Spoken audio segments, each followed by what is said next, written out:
ভৌগোলিক কারণে 15 নম্বর ওয়ার্ডের গুরুত্ব অনেক বেশি, অনেক অনেক বেশি। কি কারণে বেশি বলেন তো? কি কারণে বেশি?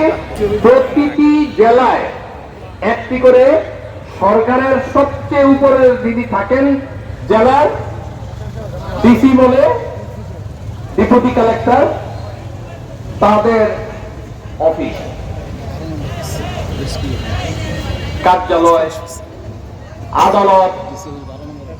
সমবেত কারণে সরকারের সাথে সংশ্লিষ্ট লোকজন চেষ্টা করে কাছাকাছি আমি বাসাটা ভাড়া করে থাকলে আবার এখানে আসা যাওয়া একটু উপকার হবে, ওই এলাকার উন্নয়ন হয় খুব তাড়াতাড়ি।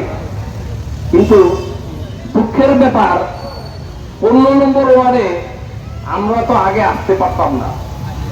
এখানে 2 সন্ত্রাসীর অভয়ারণ্য ছিল। সেই অভয়ারণ্যকে প্যাট্রোনাইজ করেছে ফেসিবাদের সরকারের শাসন আমলে যারা ডিসিএসপি ছিল তারা।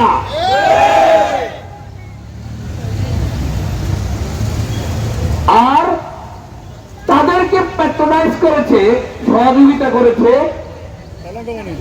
যারা আজকে বাংলাদেশের শিক্ষা ব্যবস্থা যা যিনি ধ্বংস করেছেন সেই মানুষটা। জেনেছেন তো? সুতরাং আমরা বাংলাদেশ জাতীয়তাবাদী দলের চাঁদপুর জেলা কমিটির পক্ষ থেকে আমি আপনাদেরকে অভয় দিয়ে বলতে পারি, বাংলাদেশ জাতীয়তাবাদী দল একটি সাধারণ মানুষের দল এবং সাধারণ জনগণের সেবা করার একটি দল। আমরা সেভাবেই তৈরি হয়েছি। আমাদের এখানে কোনো নেতৃবৃন্দ এখানে দেখেন কোনো সন্ত্রাসী আছে কিনা, আপনাদের এখানে কোনো সন্ত্রাসী আছে কিনা। সুতরাং আপনারা সকল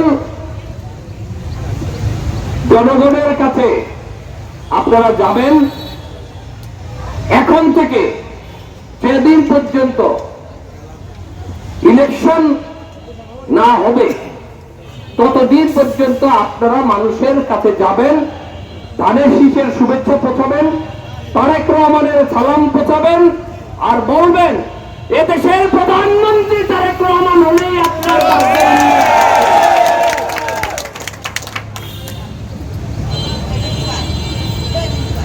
তাহলেই আপনি 15 নম্বর ওয়ার্ডের যে সবচেয়ে অবহেলিত জায়গায় বসবাস করেছেন সেই জায়গায় আপনি উন্নয়নের ছোঁয়া পাবেন।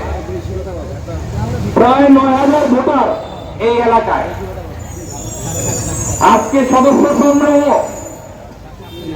অভিযানে নেমেছে। এই 9000-এর মধ্যে যারা নতুন নবায়ন হবেন অনেকেই দেখা যায় 15-16 বছর কিন্তু ছাত্র দলের সাথে জড়িত। অনেকেই বাড়ি ঘরে ছিল, বিএনপিকে সমর্থন করে মিছিলে যাইতে চায়, কিন্তু ওই সন্ত্রাসীদের কারণে আর মিছিলে যেতে পারে না। আমরাও যখন রাস্তা দিয়ে এখানে যেতাম ওই সন্ত্রাসীরা আমাদের উপরে সন্ত্রাসী কায়দায় হামলা করতো কিনা?